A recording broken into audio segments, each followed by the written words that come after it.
All right. Thank you to Stephen Saki for sending this one Love this. a while ago. If you let them shenan once, they'll shenan again. That is what we're hoping for, that you'll do it several times. Okay, so let's. I have the official challenges here. So our team did a few of the challenges in advance, just to give you an idea of what we're talking about. And real quick, you can do this as a team. As you know, you could do it as a household. You could compete against one another in the household, but each, if you're competing against one another, each person has to be registered separately. So I think that Yes, if it, yeah, makes sense, basically right? you the prize goes to one registered person. But if you want to do your whole household and just Yeah. register under one account, like So we're gonna go have for it our team, what, Whimsy Five. We're gonna for do our it as a family. family of Mhm. five. So we kind of have some examples of what we've No, done. we are not eligible to win the No, prize, but no, but we're still gonna do although I think we should be. I don't know it. why that No. can't be. Employees can't be eligible. I don't know. Maybe because we're also part of judges. I don't know. It might have something to do with it. But anyway, we are going to have fun with you guys alongside. And we also asked Jenna and Rachel on our team to do a few of them as well, and they did not disappoint. So Oh. let us get straight to it. So first of all, we have Black Bart. Number 4, you are a gunslinger from the Old West, and your gun is a rotten banana. So this So is this is Rachel's son Bennett, and I love how the banana gets a little wimpier the with each banana. Yeah, the ring. banana looks like a turd a little bit. I'm just gonna say it. But what I love the best is that It's he a rotten banana. progressively could not stay serious. Right? Yes, He's yes. laughing, and that's kind of the point of this whole thing is to get you and the people around you laughing and making memories. So this is a Priceless, good one. Rachel. Yep. Then our son Ben was involved today with this one's called The Nose Job, number 55. Stop and smell the roses wearing a fake nose. All right. And now this is an example. Some of the challenges we have bonus points are available. So in this case, you would get Mm. 13 extra bonus points if it is at a grocery store or flower shop. Ooh, so out in public. So Ben Okay. just did this in our kitchen, so that would not count for the bonus points. But if you want to be a little bit more adventurous, go for that. Then we have another one called Harebrained Branding. And the point of this one is to design a business card for your pet or houseplant. And I can't read the fine print in this particular slide, but I do know that this is Jenna's aloe plant, Dr. Al O. Oh, And hello. there's some is pretty clever what she wrote in there. I just can't read it right now because it's too small on the Jenna, screen. if you want to put the text in the comments, that would be If awesome. you remember, If you yes, know, or yeah. if maybe you can read it better than I can right now. But that was a fun one. Then we've got this one I particularly liked. Number 45, Tail Wagon Troubadour. This is good. Your pet has just released its highly anticipated debut country album. Show us the cover art. So this is, I think, Beatrice and After the Ball Goes Flat. And I love that this actually does This, kind of I seem like an know, it album does cover. seem It's like a pretty, country album. I mean, she does have a brother-in-law who's a country yeah, musician, so she knows a thing or two about yeah. country. So again, this is one that you make, right? So you Hmm. can make it any way. You could make it with felt or craft materials, Yeah, Photoshop, like whatever. So again, a lot of it's very different creative. types of challenges to unleash your creativity. What else we got? Oh, this is very self-serving. Going to be honest about that one. Number 38, Book Drop Delight. Show us a little free library containing a book written by Jason or Kim Kotecki. So we put some of our Is there own a lot of books. points for that one? It's not a lot. Okay, okay. It's not a lot. Probably I think it's probably middle of the road, but yeah. So that's that one. Then we've got another crafty one. Number 83, the droid we're looking for. Make a 6 foot tall robot Oh, out of things from your recycle bin. Cannot be more than 50% shipping boxes. All right, because This that would have one, been I have not pretty seen easy. this one yet. That turned out really awesome. That is Jenna. pretty good, and it looks like it is certainly above 6 feet tall. Mm-hmm. By the way, one of the things that I love the best are the rules. Some of you that have been in the app may have already read the rules. I just want to clarify that when we have a challenge, we are looking for the real thing. So there is actually a challenge where we're looking for an underwater photo of you. And that means you would be underwater. And it doesn't mean you're holding your breath in front of a blue wall, pretending that you're underwater, okay? Usually we were, creativity, you would think that we would be excited about that, but in these cases we are actually for literal, do it. Yes, and no photo manipulations. We have a pretty sharp eye for that. But as you can see with a robot like this on the country album, there is room for creativity. But we are asking for what we're actually asking for. Yeah, it's good distinction. Just a little extra there. This one might be one of my favorite ones that Rachel sent. Oh. Double Trouble, side-by-side photo of you and your pet looking like identical twins. And in this case, Rachel would get bonus points. You get 22 bonus points if your pet is wearing clothing. I don't know how they have the exact same face. I don't know how that happens. I know. But it's pretty rad. It is pretty rad. Well done. Well done. Okay, we just got done saying it has to be literal, but if someone doesn't have a pet, well, you can find another pet. Okay, so by the way, like a friend's pet. That reminds me of another rule, which is no whining allowed. All right. I don't want to hear, I don't have a pet, I don't have a house plan. That's why we did 100. I don't have a way to make a country album. No, that's adultitis. But why? Figure it out, all right? And there's plenty of challenges. There will be, I'll tell you right now, there are some GPS challenges that are spread out over the country. And you might not be able to make it to Utah. Too bad. Don't pick a different challenge. I will not be going to Utah during this festival, okay?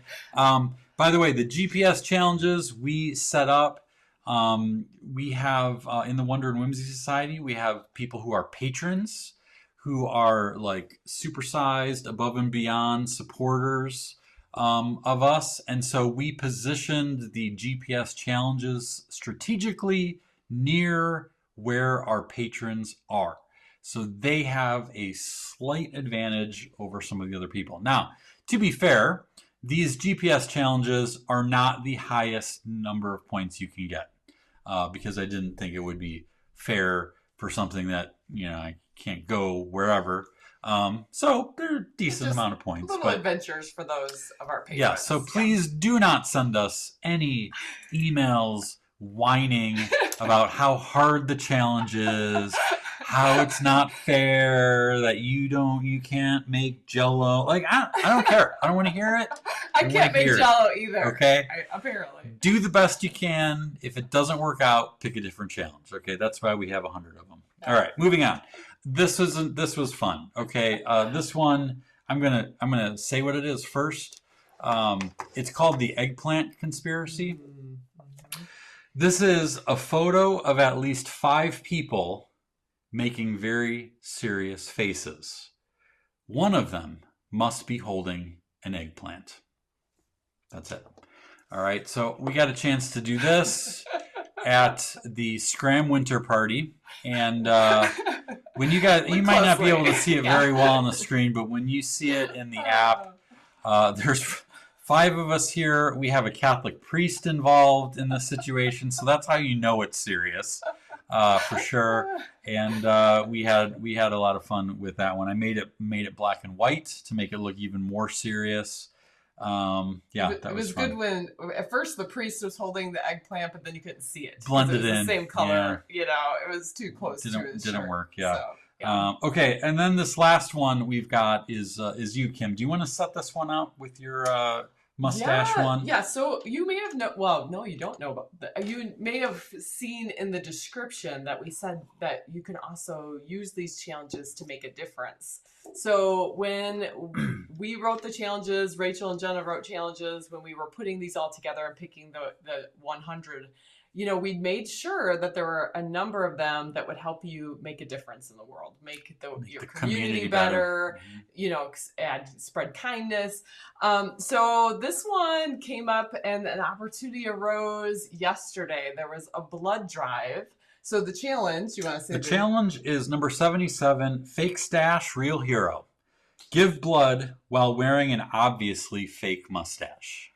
So I've been wanting to give blood, and it's been a couple decades since I have, and I literally got invited like 2 weeks ago about this blood drive yesterday.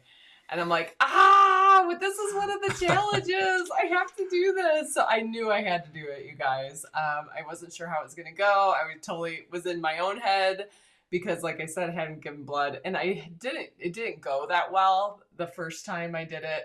So I haven't done it since. But Jason last year spoke at a conference, and they were all blood center workers. And I heard a lot of the speakers, and I was very inspired by everything that goes along with this. So I was like, I'm going to do it. So as it all shook down, the actual blood, the whole process went great.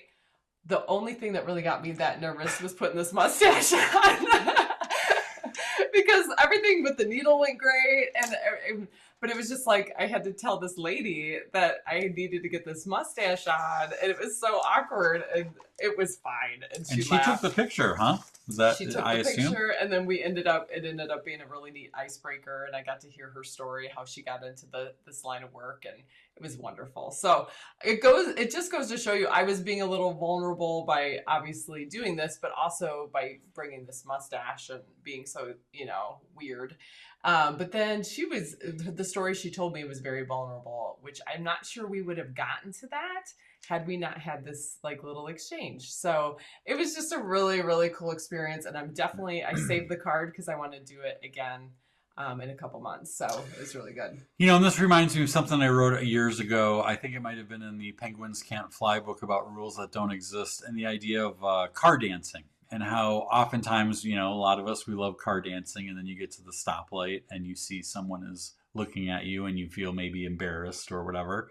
And the reality is, when it comes to some of these challenges, we are so self-conscious, but the reality is that being silly and confident and not caring that you look a little silly is actually an icebreaker, and actually could be something that could make someone's day, brighten their day, could break down a wall between you, could create a connection. So remember that as you go through this, and that fighting that comfort zone is not just about you and adultitis. It might be about the adultitis and someone else around you. I am sure that Emily and Tammy talked about me and my banana sticker well after I was gone. So yeah, there you go. It just keeps spreading. It does. All right, so we have one more thing to try here. And to be honest, I forgot to write down the name of this challenge, but it is to give us a review. Some of these are videos, by the way, and so this would be a video review of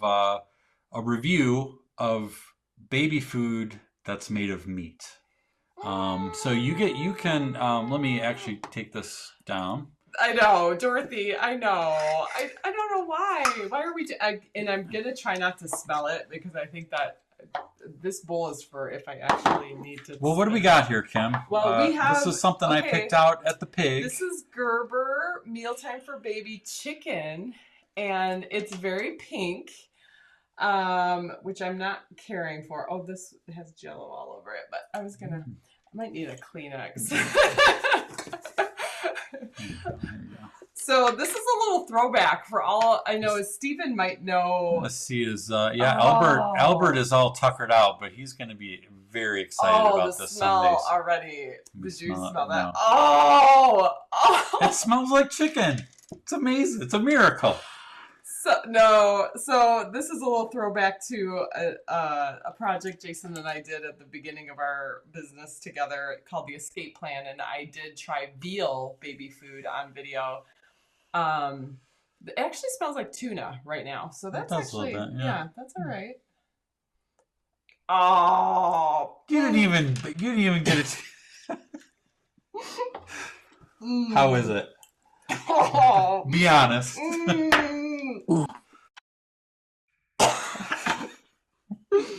Oh. Do you want the rest? Do you want so gross. Do you want a drink of my food coloring water? Oh my gosh, you guys. The problem is it's warm. It's like lukewarm. Okay, so now part of this challenge is you have to give us a review as if it's like MasterChef. Okay. Or, like a Food Network it's still in my show. mouth though. Well, I would definitely say that the texture leaves a lot to be desired. Okay. It kind of is like a pudding. You get like a smoky notes, it's like the roasted chicken. With a little bit of texture, a little tuna pudding with a little, there's definitely an aftertaste that stays with you. I hope I'm not the only one that does this challenge. 5 out of 100 stars? Yes. Okay.